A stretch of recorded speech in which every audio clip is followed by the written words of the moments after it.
It doesn't feel like the World Cup is getting closer. The long history of the World Cup journey until now has become the #1 global party that is most awaited by billions of the world's population. Billions of eyes on the global BOA party of the World Cup. Will there be any interesting surprises in the 2026 World Cup edition?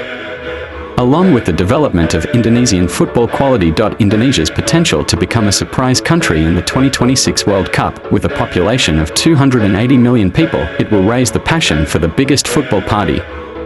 A number of young talented players are in the Thousand Island country. Will Indonesia be a surprise country in the 2026 World Cup? Interesting to wait for. 우리 홈팬들한테 즐거움을 주기 위해서 Skema target Sintayong dan Erick Thohir di balik layar, keduanya yakin akan membawa Indonesia lolos ke Piala Dunia untuk yang pertama kalinya. 즐거움을 주기 위해서 이라크도 한번 이길 수 있게. Begitu besarnya peran Erick Thohir yang berkolaborasi bersama Sintayong dalam memajukan dan menciptakan sistem standar tinggi pemain timnas Indonesia. Progres nyata dari sistem tersebut membuat iri yang bahkan akan ditiru sejumlah negara kuat di ASEAN. Banyak negara juga cemburu sama kita karena sering sekali Indonesia nih ketemu FIFA gitu. Berkat kualitas dan pamor timnas Indonesia yang kian meroket, hingga mampu mengangkat gairah sepak bola global, akhirnya Indonesia dengan resmi ditunjuk oleh FIFA sebagai negara percontohan gairah dan perkembangan sepak bola dunia. Sebelum kita bahas, mohon disimak hingga selesai, agar Anda dapat memahaminya secara utuh. Berikut berita selengkapnya yang sudah kami rangkum. Udah waktunya kita dukung bukan Portugal, bukan Argentina, tapi dukung Indonesia sendiri.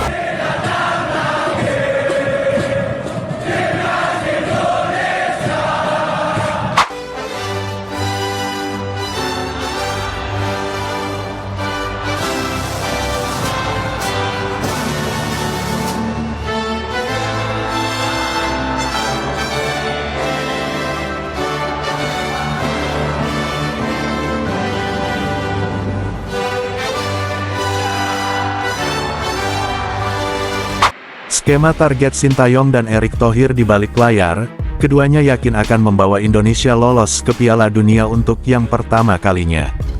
Begitu besarnya peran Erick Thohir yang berkolaborasi bersama Sintayong dalam memajukan dan menciptakan sistem standar tinggi pemain timnas Indonesia. Progres nyata dari sistem tersebut membuat iri yang bahkan akan ditiru sejumlah negara kuat di ASEAN. Dalam sebuah wawancara bersama aktor ternama asal Korsel, yakni Lee Kyung Kyu, Sintayong mengungkapkan skenarionya untuk mengukir sejarah, agar Indonesia lolos ke Piala Dunia untuk yang pertama kalinya. Sintayong menjabarkan skenario yang akan mereka jalani bersama PSSI. Ia mengatakan, di 4 laga yang tersisa, minimal kami harus menang 2 kali, 1 kali imbang, dan 1 kali kalah. Kalau itu terjadi, terburuknya kita dapat berada di urutan ketiga atau urutan keempat, kata Sintayong pada Lee Kyung Kyu. Dibandingkan dengan Korea Selatan, apa perbedaannya antara melatih timnas Indonesia dengan Korea? Tanya Lee Kyung Kyu. Sintayong menjawab, waktu di masa awal saya melatih dulu, para pemain Indonesia itu mudah menyerah, bahkan mereka sudah menyerah duluan sebelum bertanding. Lebih parah dari mental buruk itu, ketika mereka bertemu lawan yang lebih diunggulkan menurutnya, seperti lawan Arab Saudi, atau bahkan ranking lawan sedikit di atas mereka, 20 hingga 30 peringkat di atas Indonesia, mereka langsung berkecil hati, mereka akan berpikir, ini lawan yang tidak mungkin bisa dikalahkan, itulah ungkapan Sintayong. Era tim nasional zaman dulu, memang sangatlah gelap. Mental hingga fisik para pemain timnas dulu sangat buruk, di Indonesia sangat mudah untuk menjadi seorang pemain tim nasional, tanpa memperhatikan banyak faktor. Seringkali mereka menyerah sebelum bertanding. Itulah mengapa menurut Sintayong, timnas Indonesia dulu sering bermain tidak maksimal. Dengan begitu, tentu Indonesia sering dianggap remeh oleh hampir semua lawannya. Dari perbincangan Sintayong tersebut, memanglah benar dan sesuai dengan fakta, bahkan, hal itu diakui langsung oleh salah satu mantan penyerang terbaik timnas Indonesia, yakni Greg Nwokolo. Ia bahkan menguliti masa kelam timnas Indonesia zaman kegelapan dulu. Greg Nwokolo mengatakan, dulu hampir semua pemain yang bermain di Liga Indonesia, semuanya mantan pemain tim nasional. Menurut Greg Nwokolo, Itu sangat aneh dan konyol. Mengapa bisa hampir semua pemain Liga Indonesia, hampir semua mantan pemain timnas, padahal kualitas mereka di bawah standar, tapi mengapa mereka bisa dipilih, dengan hanya bekal semangat bertanding saja, padahal ini level tim nasional yang mewakili sebuah negara. Lebih buruknya lagi, dulu tim nasional Indonesia tidak terlalu memikirkan soal strategi taktikal permainan, yang penting semangat saat bertanding, itu pun para pemain timnas dulu tidak dibekali mental, stamina dan fisik yang baik. Timnas dulu selalu kejar bola sepanjang pertandingan, tidak menekankan taktikal strategi, selain hanya terus berlari, para pemain timnas dulu hanya mampu bermain di babak pertama saja, setelah masuk di babak kedua, semua pemain kehabisan stamina dan pada akhirnya menyerah digempur oleh lawan. Tidak hanya digempur, bahkan tim nasional dulu kerap dibantai lawan dengan skor telak. Ada banyak faktor yang membuat timnas dulu sangat hancur, bahkan seperti tidak tahu arah dan tujuannya, sebab buruknya sistem kepelatihan, hingga carut-marutnya manajemen tim nasional. Mereka tidak memiliki kapasitas yang memadai untuk menjalankan tugas yang semestinya dilakukan, namun mereka justru berada di lingkaran ofisial timnas Indonesia tersebut, dan itulah hasilnya, hingga membuat tim nasional zaman dulu tetap berjalan namun tanpa ada arah dan tujuan. Dan inilah waktunya tiba, dimulai dari saat ini, semuanya dirombak total, mulai dari bawah hingga ke atas sistemnya sudah jelas dan mulai membaik. Sistem saat ini sudah menerapkan standar tinggi, untuk dapat kesempatan dipanggil tim nasional yang membawa nama negara di kancah internasional hingga pentas dunia. Kemarin saya laporkan kepada Presiden FIFA, progress report tahun 2023-2024. Presiden FIFA sangat senang, kirim salam untuk stakeholder masyarakat sepak bola, dan insya Allah akan ada pertemuan nanti Bapak Presiden Prabowo dan Presiden FIFA di tahun depan. Banyak negara juga cemburu sama kita karena sering sekali Indonesia nih ketemu FIFA gitu. Tapi ya ini bagian transformasi yang 5 tahun waktu itu dicanangkan. Jadi ketika saya kemarin mendarat, langsung dipanggil Sekjen FIFA dan AFC, dan memang diakui oleh FIFA dan AFC, Indonesia ini menjadi salah satu percontohan untuk membersnya FIFA. Baru-baru ini, Ketua Umum PSSI Erick Thohir melakukan pertemuan dengan FIFA dan AFC, induk sepak bola dunia tersebut, memberikan apresiasi setinggi-tingginya pada Federasi Sepak Bola Indonesia, yang telah berhasil mengubah peta kekuatan sepak bola Asia, hingga dunia. Indonesia resmi telah ditunjuk oleh FIFA, untuk menjadi duta sekaligus kiblat bagi semua negara, dalam perkembangan, hingga mampu mengangkat gairah sepak bola dunia. Siapa yang menyangka, sepak bola Indonesia yang semula tidak dikenal dunia, bahkan dari segelintir negara yang mengenal Indonesia, tak jarang dari mereka bahkan hanya menganggap remeh. Kini situasinya berbanding terbalik. Dalam waktu relatif singkat, performa serta pamor timnas Indonesia melesat naik, hingga menjadi sorotan media seluruh dunia. Timnas Indonesia telah berhasil mencuri perhatian Federasi Sepak Bola Dunia hingga FIFA, di tengah banyaknya negara yang mengalami kemunduran dalam hal kualitas liga, manajemen klub, hingga kemunduran Federasi Sepak Bola sebuah negara. Namun Indonesia justru sebaliknya, saat ini, sepak bola Indonesia benar-benar menjadi cerminan perkembangan sepak bola dunia. Hanya kurang dari waktu 2 tahun, transformasi drastis.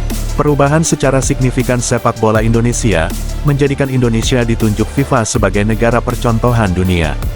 Dibutuhkan kerja keras, komitmen, dan strategi yang tepat untuk mencapai prestasi seperti timnas Indonesia saat ini.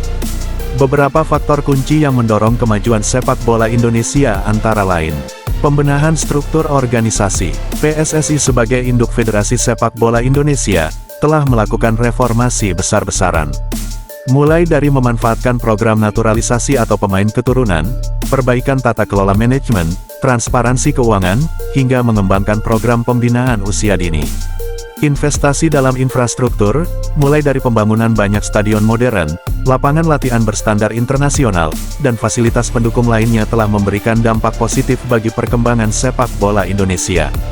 Peningkatan kualitas kompetisi liga dalam waktu singkat, mulai dari wasit, VAR, hingga menciptakan Liga Indonesia yang semakin kompetitif dengan kehadiran sejumlah klub yang memiliki manajemen profesional standar internasional. Terkhusus untuk pembinaan usia dini, PSSI saat ini benar-benar fokus pada pembinaan pemain sejak usia dini, mulai dari mengembangkan kualitas permainan, hingga meningkatkan fisik pemain sejak dini, melalui pembinaan akademi sepak bola yang tersebar di seluruh Indonesia hingga kerjasama dengan sejumlah agen dunia. Hal ini bertujuan untuk menghasilkan pemain-pemain muda berbakat yang siap bersaing di level dunia untuk generasi berikutnya. Tidak cukup sampai di situ, PSSI juga menjalin kerjasama dengan sejumlah negara maju, mulai dari kerjasama dengan banyak klub top dunia, termasuk klub kelompok usia dari Spanyol, Italia, Portugal, hingga klub di Inggris. Saat ini, Timnas Indonesia semua kategori, mulai dari kelompok usia U17 hingga senior, seluruhnya berhasil menembus putaran final di berbagai turnamen bergengsi internasional, seperti Piala Asia hingga kualifikasi Piala Dunia. Selain dari itu, saat ini, sejumlah pemain Indonesia juga sudah berkarir di luar negeri. Bahkan saat ini, scouting yang kerjasama dengan sejumlah klub top Eropa, mulai mengincar para penggawa Timnas Indonesia untuk direkrut di sejumlah klub top Eropa, yang notabene merupakan klub yang berkompetisi di Liga Champions Eropa. Hal itu membuktikan kualitas mereka sudah berada di level tertinggi sepak bola dunia. Berikut pengakuan sejumlah media dunia soal perkembangan pesat sepak bola Indonesia. Keberhasilan sepak bola Indonesia tidak luput dari perhatian FIFA. Presiden FIFA, Gianni Infantino, bahkan memuji perkembangan sepak bola Indonesia, hingga FIFA menunjuk Indonesia sebagai contoh bagi negara di seluruh dunia. Pengakuan dari FIFA ini merupakan bukti bahwa sepak bola Indonesia kini sudah diakui sebagai salah satu raksasa Asia secara global. This, the FIFA World Cup. Berkat kemajuan hingga pamor Timnas Indonesia yang kini semakin meroket, saat ini PSSI mengalami peningkatan pendapatan dari berbagai sumber. Sepak bola Indonesia telah membuktikan bahwa dengan kerja keras, dedikasi dan dukungan semua pihak termasuk supporter, ternyata kita mampu mencapai prestasi yang membanggakan di kancah internasional. Keberhasilan sepak bola Indonesia ini tidak hanya membanggakan bagi seluruh rakyat Indonesia saja, tetapi juga menjadi inspirasi bagi negara lain, terutama bagi negara kawasan ASEAN yang kini juga sedang berusaha untuk mengikuti langkah Indonesia.